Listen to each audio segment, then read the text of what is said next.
get a can of courage, you open it up. Ah, yes, I'm ready to go. Liquid alcohol, sometimes people try to use that as, we used to call that liquid courage, because people will say stuff drunk that they wouldn't dare say to you, in person. Or electronic courage, where people will send you an email or Facebook post that they wouldn't dare say to your face, that kind of courage. What I like to say is that to have authentic and real courage, the primary preface or the primary prerequisite for courage is fear. You must be afraid. I get really afraid when I see people on their trucks, they have no fear. You got to be afraid of something and somebody, right? If not, you're psychotic, right? So courage. So when I talk about fear, I talk about two types of fear. The first type of fear is that emotional ambiguity about the future. The fear of the unknown, not knowing what's going to happen next. That anxious or that anxiety that one has about the uncertainty of the future. That kind of fear. But I also refer to the fear that is related to having reverence for or respect for. For example, I'm not going to go swim in the middle, I am not going to swim from the shore to the middle of Lake Superior. Why? I respect Lake Superior. Why? Because it is greater than I am. Right? Water is cool as long as you know what you're doing on it. You act a fool, you act out of place, you disrespect the water, and you what? You die. Fire. When you respect fire, it works on your behalf, but when you disrespect it, what happens? You burn. Right? So when we talk about courage, there are two things that stop people from having courage.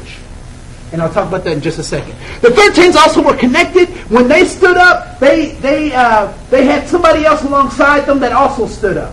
Right? The two girls that were going after this girl, she was like, well, I'm from her culture. And she was like, yeah, that's stupid. And, so they were connected. And also the older gentleman, he was also connected with someone. He said, my son fought in a war on her behalf. So his son wasn't physically there, but he had an emotional connection. He could feel this woman's pain, although he did not have a personal relationship with her. All right? So if you want to be a positive 13, you must stay connected with the struggle, and you also find allies. And once you step out, that's when you find allies. So let's talk about the 22, and then we'll be done for the day. So the 22 typically don't move because they are fearful. Being full of fear, what that means is courageous people take fear and they move. But what makes a courageous person move where a fearful person won't move? Anyone served in the armed services? In the military at all? Anyone have parents that served in the military? Relatives? Okay, cool. There are two things that make the courageous move where the fearful don't. And it's these two things. In the military, they have these things called drills. You ever heard of those? You've seen a movie, right? What are they doing when they have these drills? They are practicing. They are practicing. Right? The second thing that they have is just as important as the first. They practice. But the second thing is that they have the right equipment. Have you ever tried to fix your car and you didn't have all the tools? Or something went wrong in a project and you had to go get more tools? That's very frustrating. It takes more time. But the courageous have the right tools and they've been practicing. And so why do people not move in those situations? In those diversity situations? I'm sure you have been in a diversity situation, and I've been in one, certainly, where I didn't say anything. I saw something going wrong or something not going right, and I just didn't say anything. 9 chances out of 10, I would say that it was something that you had not practiced mentally. Why do deer get caught in the headlights? It's a surprise. They get in the road. What is that. Right?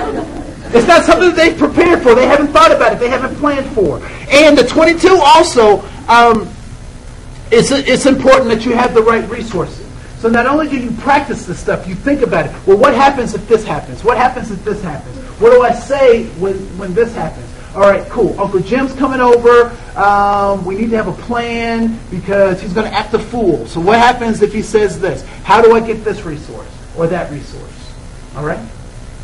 So also the 22 become the silent majority or Minnesota nice. There are 3 ways in which you can make a decision in a group using Robert's Rules of Order.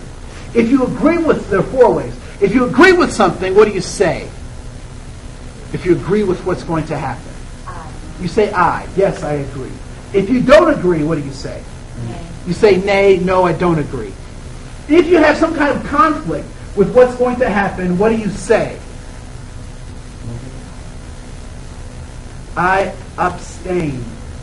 Right? So I can't be a part of the decision that's going on.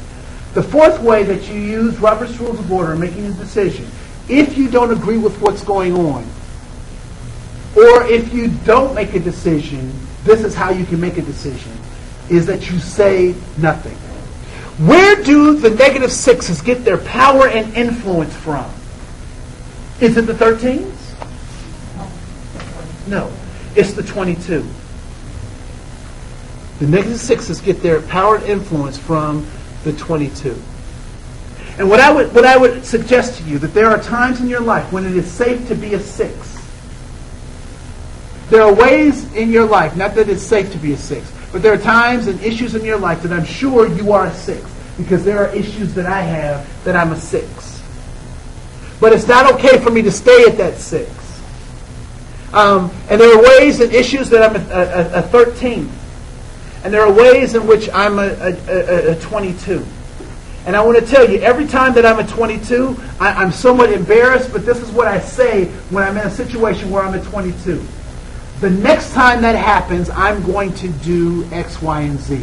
Because I'm starting to practice. Because what I know about the universe and what I know about the world is what you don't learn the first time, it'll keep coming back to you until you do learn it.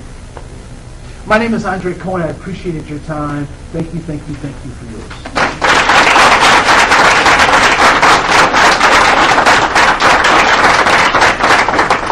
So it is now 2 o'clock. I think you have forms to fill out. Feel free to do that. If you have any questions, comments, observations, my website is andrecohen.com, and feel free to contact me.